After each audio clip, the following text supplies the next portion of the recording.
안녕하세요. 요한복음 1장 43절에서 51절입니다. 43절. 다음 날 예수께서 갈릴리로 떠나시려다 빌립을 만나 말씀하셨습니다. 나를 따라라.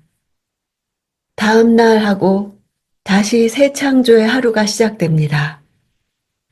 예수께서는 머무시던 곳을 떠나 자신의 생애 대부분을 보낸 고향이자 사역의 중심지가 될 갈릴리로 가실 계획을 세우신 것입니다. 당시의 갈릴리는 남쪽 지방의 유대와는 달리 주로 사회의 하류계층이 거주하던 곳입니다. 주민들 대다수가 어업과 목축업에 종사하던 비교적 생활 수준이 낮은 지역이었습니다. 가난하고 병들고 소외된 자, 죄인들을 위해 오신 예수께서는 바로 이곳을 사역의 본거지로 삼고자 하셨습니다. 45절. 빌립은 나다나엘을 찾아가 말했습니다. 모세가 율법에 기록했고 예언자들도 기록했던 그분을 우리가 만났소. 그분은 요셉의 아들 나사렛 예수시요. 요한은 다른 공간 복음에서는 예수께서 일방적으로 제자들을 찾아가서 부르신 경우를 기록한 것과는 다르게 이미 예수를 알고 있는 사람들에 의해 복음이 전파되는 모습을 집중적으로 부각시키고 있습니다. 안드레와 요한이 세례 요한의 소개로 예수를 만날 수 있었고 베드로도 안드레에 의해 예수께 나아갈 수 있었고 이제 빌립이 나다나엘에게 예수를 소개하고 있습니다. 나다나엘은 공간복음에 나오는 바돌로메의 다른 이름입니다. 본명은 나다나엘이고 바돌로메는 돌로메의 아들이란 뜻입니다. 12제자 목록에서 빌립과 바돌로메는 짝을 이루고 있습니다. 46절. 나다나엘이 물었습니다. 나사렛에서 무슨 선한 것이 나오겠는가? 빌립이 말했습니다. 와서 보시오. 선한 것이란 말은 종교적 의미로 쓰인 것입니다. 유대인이라면 누구든 메시아는 베들레헴에서 태어난다고 알고 있었는데 나사렛은 성경과 일치하지 않는다는 것입니다. 정통 유대인들에 의해 마치 이방 땅처럼 취급되던 갈릴리 지방 가운데서도 나사렛 출신인 예수가 자신들이 고대하던 메시아라는 사실은 받아들이기 힘들었을 것입니다. 예수님을 상식으로 믿기란 불가능합니다. 자기가 알고 있는 성경 지식에 반하고 자기가 기대한 메시아상과 다른데도 믿기는 어렵습니다. 와서 보시오라는 말은 예수께서 안드레와 요한에게 주신 답과 유사합니다. 빌립은 경험이 논쟁보다 유익함을 잘 알았습니다. 예수님이 누구인지 발견하려면 그분에게로 오지 않으면 안 됩니다. 우리는 추수하는 일꾼으로 부름받았지만 추수는 하나님께 속한 일입니다. 47절. 예수께서 나다나엘이 다가오는 것을 보시고 그에 관해 말씀하셨습니다. 여기 참 이스라엘 사람이 있다. 이 사람에게는 거짓된 것이 없다. 이스라엘은 야곱의 변화된 이름입니다. 야곱은 거짓된 사람이었습니다. 그러나 나다나엘은 거짓된 것이 없는 참 이스라엘 사람입니다. 와서 보시오 이후 보다라는 말이 반복됩니다. 예수께서 나다나엘을 보시되 그 속을 보십니다. 그가 오기 전부터 그를 보신 것입니다. 예수께서는 그에게 더 큰 일들을 볼 것이라 약속하십니다. 48절. 나다나엘이 물었습니다. 어떻게 저를 아십니까? 예수께서 대답하셨습니다. 빌립이 너를 부르기 전 내가 무화과 나무 아래 있을 때 내가 보았다.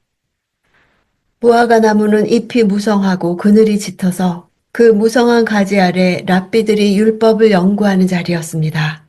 스가랴는 메시아 시대의 사람들이 포도나무와 무화과 나무 아래로 서로를 초대한다고 했습니다. 이는 메시아 시대에 이루어질 풍성한 축복을 상징합니다. 아마도 나다나엘은 이런 시대를 꿈꾸며 메시아의 오심을 소망하면서 경건한 생활에 힘썼다는 것을 알게 합니다. 있을 때라는 것은 현재 분사로 그가 계속해서 무화과 나무 아래 앉아 하나님에 대한 선한 갈망과 그분의 뜻을 추구하는 참 이스라엘 사람의 모범을 보였다는 것입니다. 49절. 그러자 나다나엘이 대답했습니다. 랍비여, 당신은 하나님의 아들이시며 이스라엘의 왕이십니다.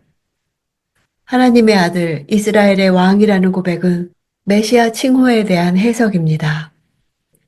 이 고백은 이후 20장에서 도마의 입에서 다시 나옵니다. 도마는 부활의 표적을 보고서야 나의 주님이시요 나의 하나님이시라 고백했습니다.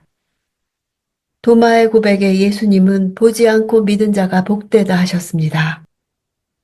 요한복음의 원독자들은 저는 예수님이 행하신 표적들을 눈으로 직접 볼 수 없었기 때문입니다.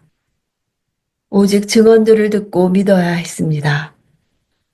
나다나엘의 고백을 통해 예수님은 구약에 예언된 이스라엘의 왕으로서 메시아가 되시며 하나님의 아들로서 신성을 가지신 분임이 분명하게 설명되고 있습니다. 51절. 그리고 예수께서 덧붙여 말씀하셨습니다. 내가 진실로 진실로 너희에게 말한다.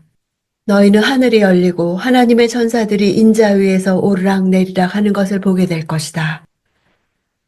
진실로 진실로는 아멘 아멘입니다. 히브리 전통에 있어서 이 말은 기도를 마친 후 그 기도의 진정성을 고백하는 의미로 사용되었습니다. 그러나 본문에서처럼 어떤 말을 하기 전에 미리 사용된 경우는 없습니다. 예수께서는 자신의 말이 곧 하나님의 말씀이라는 것을 나타내기 위하여 지금까지 다른 사람들에 의해 사용된 적이 없는 독특한 표현을 사용하신 것입니다. 그러므로 이러한 어법 가운데서 우리는 그리스도의 말씀이 지니는 신적 권위를 발견하게 되는 것입니다. 이러한 어법은 공관복음서에서 50여 회나 사용될 정도로 예수께서 즐겨 사용하신 어법입니다. 그러나 본문에서처럼 아멘 아멘 2번 거듭 사용한 것은 요한복음에만 나옵니다. 이는 요한복음이 예수의 하나님의 아들 되심을 강조하기 때문입니다. 하늘이 열리고 이 말씀은 베델에서 있었던 야곱의 경험을 연상시킵니다. 예수께서는 이 사건을 잘 알고 있는 나다나엘에게 그 역시 야곱처럼 하나님의 계시를 깨닫고 크신 역사를 경험하게 될 것을 말씀하십니다. 나다나엘은 가나 출신입니다. 그는 가나 혼인잔치에서 물을 포도주로 바꾼 표적을 목격할 것입니다. 또 가나에서 두 번째 표적인 왕의 신하의 아들을 고친 사건도 볼 것입니다. 더 큰 일을 볼 것이라 하심을 경험할 것입니다. 인자라는 개념은 다니엘서 7장 13절에서 나온 것으로 예수께서 자신의 신적 기원과 메시아로서의 사역을 말씀하시는 것입니다. 인자 위에 하나님의 천사들이 오르락내리락 한다는 것은 하나님의 천사들이 예수께 하나님의 계시를 전달하는 것을 말합니다. 즉 예수님이 하늘과 땅, 하나님과 인간을 연결하는 사닥다리 역할을 하실 것이란 뜻입니다. 인자가 하나님의 계시의 장소가 되실 것이고 하나님의 새로운 집이 되실 것입니다. 인자를 믿는 자들이 참 이스라엘 백성이 될 것입니다. 그것을 본다는 것은 영적인 눈으로 볼 수 있는 일을 보게 되리라는 약속입니다. 예수께서 제자들을 부르시는 모습에서 사람과 사람의 만남이 영원으로 이어지는 만남이 되는 기적을 봅니다. 우리 역시 영광스러운 만남, 영원까지 이어지는 만남을 주선하는 사람으로 부르심을 받았습니다. 오늘 내가 만나 일상을 채우는 사람들이 나의 영혼을 결정하고 내가 그들의 영혼을 결정합니다. 진리를 담기에는 어떤 사람의 말도 모자랍니다. 차라리 전하는 나의 존재 자체가 진리를 담는 언어가 될 것입니다. 확신과 애정 가득한 제안이 그 어떤 신학적인 말보다 사람을 움직일 것입니다.